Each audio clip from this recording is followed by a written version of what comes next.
ओम, इस शब्द से जुड़ा है इस जगह का नाम और शिव भगवान से जुड़ा है इस जगह का इतिहास।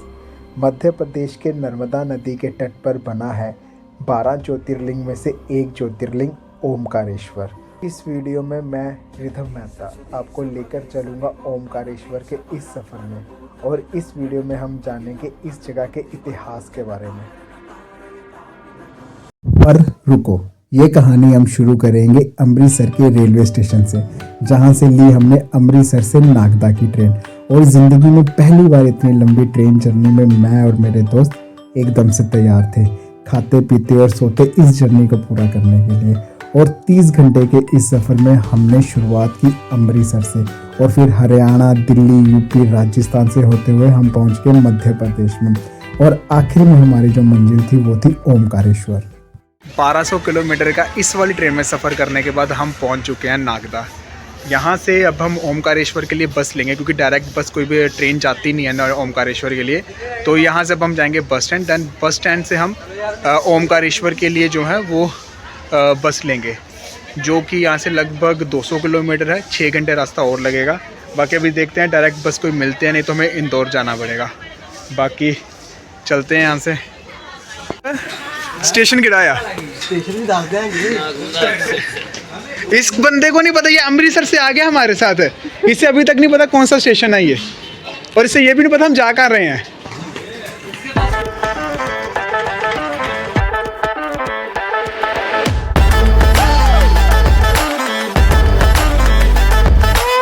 तो अभी हमें जो है हमें बस मिली है इंदौर के लिए। तो इंदौर से जो है अब हम चेंज करेंगे बस को ओमकारेश्वर के।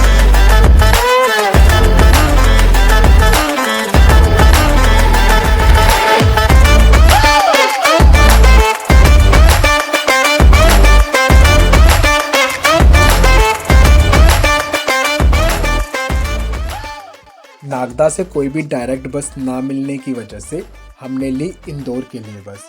इंदौर हम पहुंच चुके थे रात को लगभग 8 बजे और इंदौर से हम जब ओमकारेश्वर की बस में बैठे और बैठते अनुसार ही हमारी आंख लग गई और ये 3 घंटे का सफ़र कब निकल गया हमें पता भी नहीं चला। और जब हमारी आंख खुली और ओमकारेश्वर आ चुका था और रात के बज चुके थे 11:30। बोलिए शंकर भगवान की जय।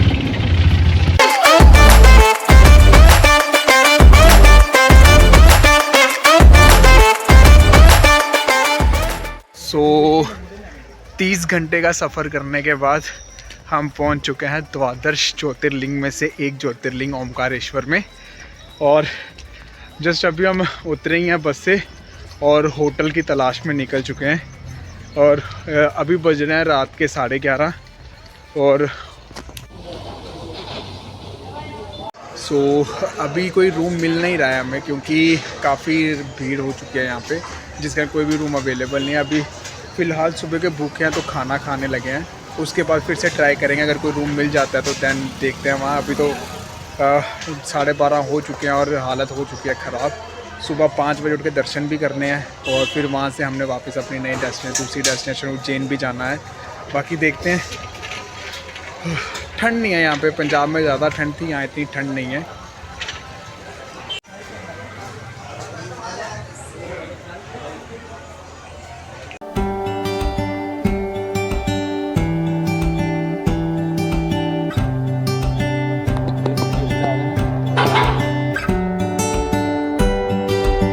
भैया चाय का कप दिखाना अपना।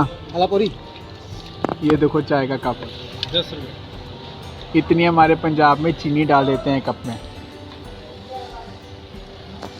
और ये पहली बार पनीर खाते हुए ज़िंदगी में। देखना भैया कैसा लग रहा पनीर खा के आपको? बहुत अच्छा लगा भैया। अच्छा। काफ़ी घूम फिरने के बाद हमें अब रूम एक मिल चुका है। काफ़ी बहुत मुश्किल से मिला रूम। और अभी बज रहे हैं 1 और हमने सुबह निकलना है यहाँ से 4 बजे, क्योंकि 4:30 बजे आरती हो जाएगी शुरू। 4 बजे लाइन लगनी शुरू हो जाएगी, क्योंकि रश बहुत ज़्यादा है यहाँ पे। और ये अभी मैं आपको होटल दिखा देता हूँ। ये मिल गया हमें, ठीक है। 2-3 घंटे सोना है, उसके लिए काफ़ी ठीक है। बाकी अगर आप आते हो यहाँ पे धर्मशाला भी अवेलेबल हैं, यहाँ आकर आप धर्मशाला भी करवा सकते हो और होटल्स आप ऑनलाइन बुकिंग करवाना। हमारे वाली गलती मत करना कि आप यहाँ पर आकर ढूंढते फिर, क्योंकि ट्रेन्स लेट हो जाती हैं, बसें लेट कर देती हैं। सो आज का सफ़र हम यहीं ख़त्म कर रहे हैं। तो अभी बज रहे हैं रात के 2, तो अभी सो जाएंगे हम। सुबह 3 बजे उठ जाएंगे, क्योंकि 4 बजे हमें दर्शन करने के लिए जाना है। तो 3 बजे उठ के नहाएंगे, तो अगर धोती पहननी होगी धोती पहन के जाएंगे। तो तब तक के लिए अभी रेस्ट कर रहे हैं, लाइट ऑफ करते हैं, तो सुबह मिलते हैं हम। हर महादेव। हमें नींद तो आ नहीं रही थी, अभी हम निकल रहे हैं मंदिर का दौरा करने के लिए। अभी देखते हैं, चलते हैं। वैसे तो सब सुनसान है यहाँ पर, नर्मदा जी के दर्शन करके आते हैं। कपाट तो मंदिर के बंद होंगे अभी, चलते हैं। एकदम से सुनसान है यहाँ पर बोल रहे हैं कि रश काफ़ी है, क्योंकि कल वीकेंड है ना, ये इस कारण रश काफ़ी पड़ा हुआ है यहाँ पर। सो अभी हम जा रहे हैं घूमने के लिए थोड़ा, क्योंकि नींद आ नहीं रही थी। वैसे भी 1 घंटे 1.5 घंटे के बाद हमने फिर से उठ तो जाना ही है, दर्शन करने के लिए जाना है। तो तब तक जो है हमने सोचा कि चलो घूम आते हैं। वैसे भी अगर अब एक बार हम अभी सो गए, उसके बाद उठना मुश्किल हो जाएगा काफ़ी। सो इससे अच्छा है कि सोते ही नहीं है। ये सामने नर्मदा जी के दर्शन हो रहे हैं, ये मैं आपको करवा, तो वैसे इस टाइम दिखेगा नहीं क्योंकि अंधेरा बहुत ज़्यादा हो रखा है। बाकी बस यहाँ से थोड़ा घूम के फिर हम चलते हैं वापस। ये मैं आपको दिखाता हूँ नर्मदा जी का। ये देखिए, ये जो सारे देख रहे हैं ये नर्मदा जी हैं, और ये सामने वो जो आप वो देख रहे हैं वो शंकराचार्य जी की मूर्ति है, और ये सामने महादेव जी का ओमकारेश्वर है, और ये ममलेश्वर मंदिर है साथ ही में। तो बाकी हम शायद अभी गलत आ गए हैं, तो से एंट्री है मंदिर की। ये देखिए आप, अभी बिल्कुल सब बंद है, कुछ भी खुला नहीं हुआ है, लोग यहीं पे सो रहे हैं। ये देखिए, हम तो वैसे ही यहाँ घूमने के लिए आ गए हैं, क्योंकि नींद हमें आ नहीं रही थी, तो सोचा। बाकी डोगरा भी साथ में आया, और पूरी और जो राजन है वो अभी अंदर ही हैं, तो थक गए थे वो काफ़ी, जिस कारण हम लेके नहीं आए। क्योंकि पूरी की थोड़ी ये दिक्कत है कि वो अगर ना सोए उसकी लात दर्द होनी शुरू हो जाती है, बाद में तो तंग करता है वो सारा रात। पिछली बार भी पर हमारे साथ घूमने नहीं आता, वो सोने आता है। हाँ, उसको यही होता है, सोने नहीं देते उसको यही होता है कि भाई मैं जा रहा हूँ, मैं रूम में आ गया, मुझे सोने दो बस, आप मुझे और कुछ मत करो, आप सोने दो। इसके बाद मेरी क्षमता नहीं है कुछ और करने की। जो आप ब्रिज देख रहे हो, ये नीचे नर्मदा जी हैं, ये उसके ऊपर ये देखिए आप, ये ब्रिज बना हुआ है, और वो जो है वो ओमकारेश्वर जी का मंदिर है, और ये रास्ता जा रहा है। यहाँ चल रहा है अभी शूट, और ये पूरी हो रही इनकी तैयारी। रुक जा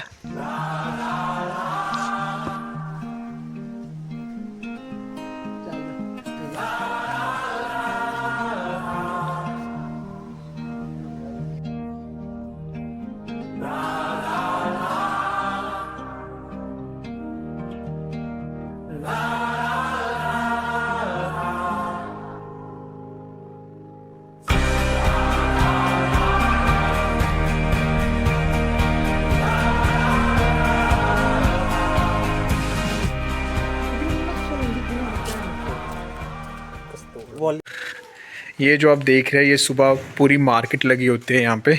इस टाइम अभी बज रहे हैं कम से कम 2:30 बज रहे हैं, और इस टाइम एकदम से बिल्कुल खाली है। सावन के महीनों में और या फिर शिवरात्रि वाले दिन ये जो पूरी मार्केट जो भी मैंने आपको दिखाई है, ये सारी लोगों से भरी होती है, लाइनें लगी होती हैं यहाँ पे दर्शन के लिए ज्योतिर्लिंग के। फ़िलहाल तो बिल्कुल ही खाली है यहाँ पे, क्योंकि अभी 2:30 बज रहे हैं रात के। बस हम दोनों को आखिर आई हुई है घूमने की यहाँ की। ये है ओमकारेश्वर जी का ज्योतिर्लिंग प्रवेश द्वार। जय भोलेनाथ, हर हर महादेव शंभु, नमः पार्वती पते, हर हर महादेव हर। ये प्रवेश द्वार है, सुबह हम यहीं से जाएंगे, कपाट खोलेंगे, हम दर्शन करके आएंगे महादेव जी के। अभी हम नर्मदा घाट पर जा रहे हैं। इस टाइम घूमने का अपना ही अलग ही मज़ा है, क्योंकि इस टाइम कोई रश नहीं है, कुछ नहीं है, भीड़ भड़क्का नहीं है, साथ में नर्मदा नदी की आवाज़ है।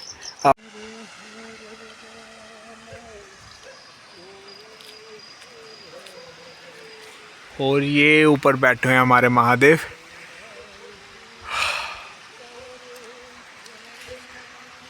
वेदर ऐसा हो रखा है कि जैसे पंजाब में होता है ना अक्टूबर अगस्त के महीने में, वैसा वेदर हो रहा है। अच्छा है, हवा चल रही है, लेकिन हवा बुरी नहीं लग रही है, बहुत ही ज़्यादा अच्छी लग रही है हवा, ठंडी ठंडी लग रही है। यहाँ पे आप बैठिए, भोलेनाथ का नाम लीजिए, बहुत ही ज़्यादा मज़ा आएगा आपको। एकदम शांत है यहाँ पर, नदी की आवाज़ है। और बहुत ही एक्चुअली बात ये है कि इस टाइम पे लोग नहीं हैं, रश नहीं है। आप आराम से बैठ के आप 1 to 1 उनके साथ बैठ के उनके ध्यान लगा सकते हैं, उनसे आराम से बातें कर सकते हैं भगवान के साथ। अगर आप यहाँ पर कोई मंत्र जाप करना चाहते हैं, ओम नमः शिवाय का जाप करना चाहते हैं, कुछ भी करना चाहते हैं, आप कर सकते हो आप। बाकी आओ यार, एक बार आप ज़रूर आओ यहाँ पर ज्योतिर्लिंग पर। भोले बाबा बुलाएंगे आपको, उनको बोलिए कि हमें बुलाइए आप, हमें बुलाया तो आपको भी ज़रूर बुलाएंगे वो। नमः शिवाय, ओम नमः शिवाय, हर हर भोले नमः शिवाय। अभी हम वापस रूम में आ चुके हैं। अभी हम नहाएंगे, 3 बज चुके हैं, नहाएंगे, उसके बाद चले जाएंगे वहाँ पे दर्शन करने के लिए। 4 बजे लाइन लगनी शुरू हो जाएगी। सो अभी पूरी सो रहा है, दरवाज़ा खोल नहीं रहा है। खुला है, बंद है।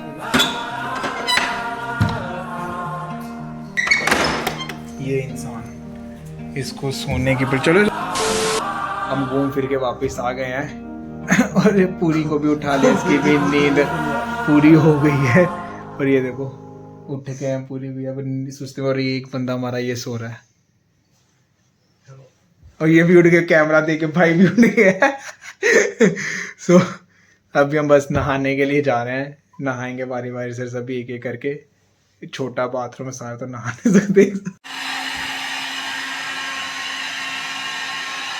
और ये जाने की तैयारी हो रही है, अभी बज रहे हैं सुबह के 3:30, और ये तैयारी हो रही है जाने की। नहा लिया सभी ने, और हमने पहना एक कुर्ता और साथ में धोती। तो यहाँ उज्जैन आए हैं तो धोती कुर्ता तो पहनना बनता ही है। सो यहाँ धोती कुर्ता पहन के जाएंगे।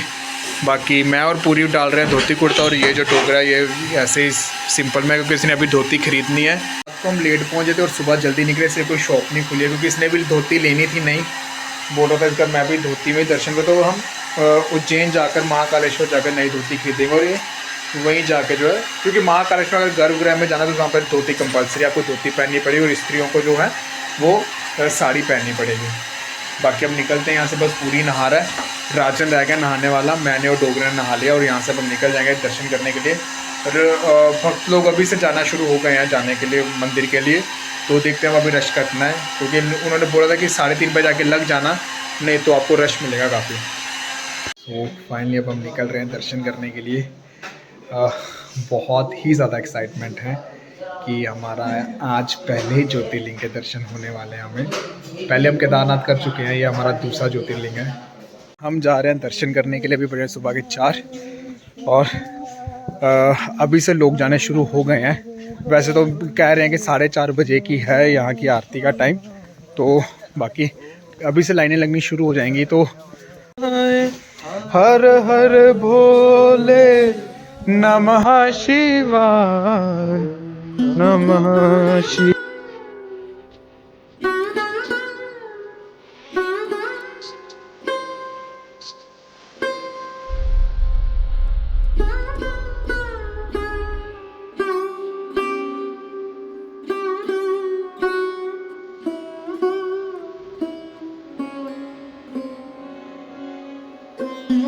पार्वती पते हर हर महादेव।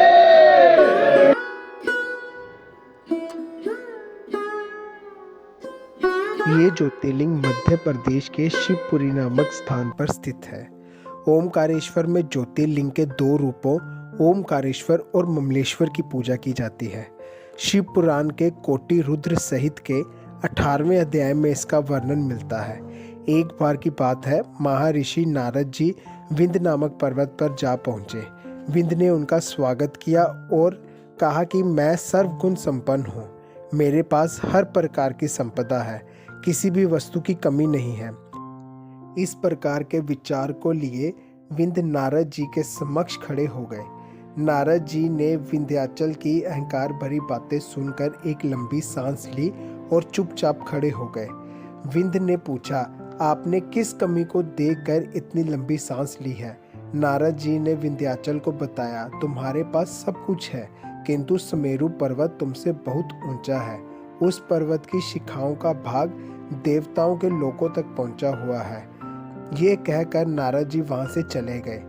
नारद जी की बातें सुनकर विंध्याचल को बहुत पछतावा हुआ और वह दुखी होकर मन ही मन शोक करने लग पड़ा। उसने भगवान शिव की आराधना करने का विचार किया। जहाँ पर आज ओमकारेश्वर स्थापित है, वहाँ पर उसने प्रेम पूर्वक पार्थिव शिवलिंग बनाया और 6 महीने तक शिव भगवान की तपस्या की। उसकी कठोर तपस्या को देखकर शिवजी ने विंध्याचल को खुश होकर अपने दिव्य स्वरूप में दर्शन दिए और विंध्य से वर मांगने के लिए बोला। फिर विंध्य ने कहा, हे भगवान, यदि आप मेरे से प्रसन्न हैं तो मुझे उच्च बुद्धि प्रदान करें जो अपने कार्यों को सिद्ध करने वाली हो। भगवान शिव ने उससे प्रसन्न होकर उच्च बुद्धि का वरदान दिया और जब ये बात देवगणों और ऋषिगणों को पता चली, वह भी उस स्थान पर आ पहुंचे। भगवान शिव की स्तुति की और उनको बोला कि हे भगवान, आप हमेशा के लिए यहीं पर विराजमान हो जाइए। देवगणों और ऋषिगणों की बात मान भगवान शिव उसी समय एक शिवलिंग के रूप में स्थापित हो गए, जो आज ओमकारेश्वर के नाम से जाना जाता है। और विंध्याचल ने जो शिवलिंग बनाया था उसको ममलेश्वर जी के नाम से जाना जाता है। ओमकारेश्वर ज्योतिर्लिंग जिस पर्वत पर स्थापित है वह एक ओम के आकार का बना हुआ है, जिस कारण इसका नाम ओमकारेश्वर पड़ा।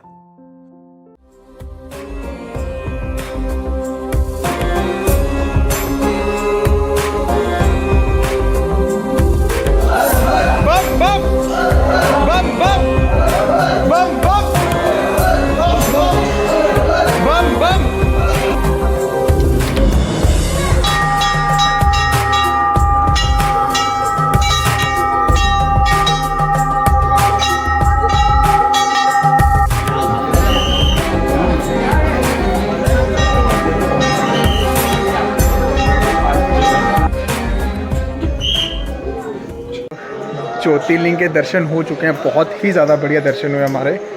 अब हम जा रहे हैं ममलेश्वर महाराज मंदिर के दर्शन करने के लिए, जो इसके बिल्कुल पास में ही है। उसी के अभी दिन नहीं चढ़ा है, अंधेरा है, 5:15 हो रहे हैं। अभी आरती हो चुकी थी, फिलहाल आरती में तो उन्होंने जाने दिया नहीं है, अभी अंधेरा ही है पीछे। सो हम जाते हैं, अभी देखते हैं, वापस जा रहे हैं कि ममलेश्वर जी के दर्शन करने जाते हैं।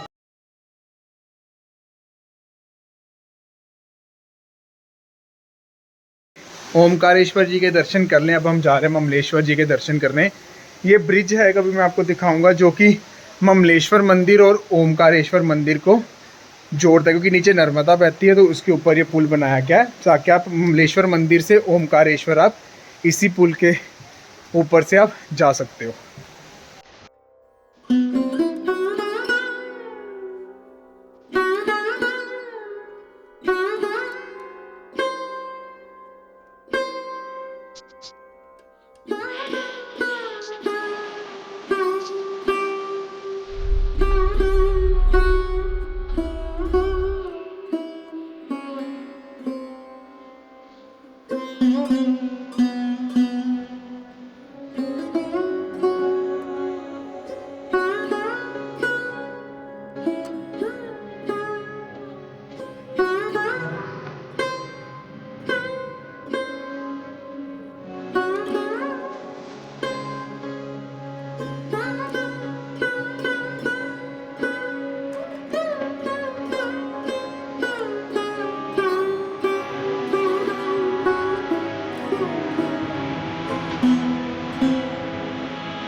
देख रहे हो ये नर्मदा नदी है और ये जो आप ओमकारेश्वर जी का मंदिर देख रहे हो ये एक टापू बना हुआ है और इसके चारों तरफ की ओर जो है वो नर्मदा जो है वो परिक्रमा लगाती है। ये चारों तरफ नर्मदा से घिरा हुआ है, बीच में ये एक ओमकारेश्वर जी का मंदिर है। ये एक टापू है, पहाड़ी है एक।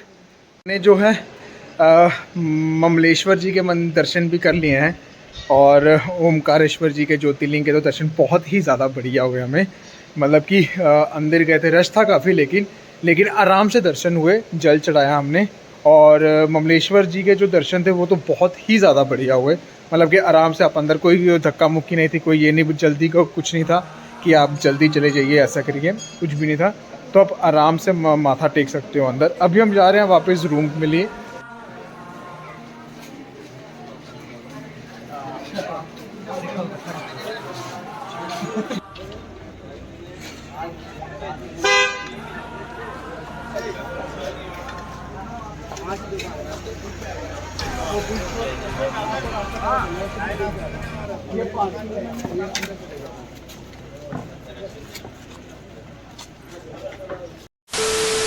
तो हमने सोचा था कि हम यहाँ से अब निकल जाएंगे उज्जैन के लिए, लेकिन बारिश शुरू हो गई है बहुत ज़्यादा, जिसके कारण अभी हम अपने रूम में ही रुकना पड़ रहा है हमें।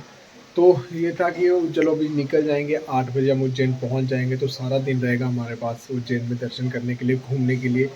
लेकिन बारिश कब देखते हैं, रात से पूरा सोए नहीं है, अभी दर्शन वगैरह सभी हो गए हैं और यहाँ रुकते हैं, नहीं तो थोड़ा सो लेंगे। बाकी ओमकारेश्वर की यात्रा में यहीं पे समाप्त करते हैं। बहुत ही ज़्यादा बढ़िया दर्शन हुए और मतलब कि जितने दूर से आए थे उतने ही अच्छे दर्शन हुए हमें, इतना रश भी नहीं मिला। अभी रश काफ़ी ज़्यादा पड़ चुका हुआ है। तो ये ओमकारेश्वर की यात्रा हम यहीं पे ख़त्म करते हैं। हर हर महादेव।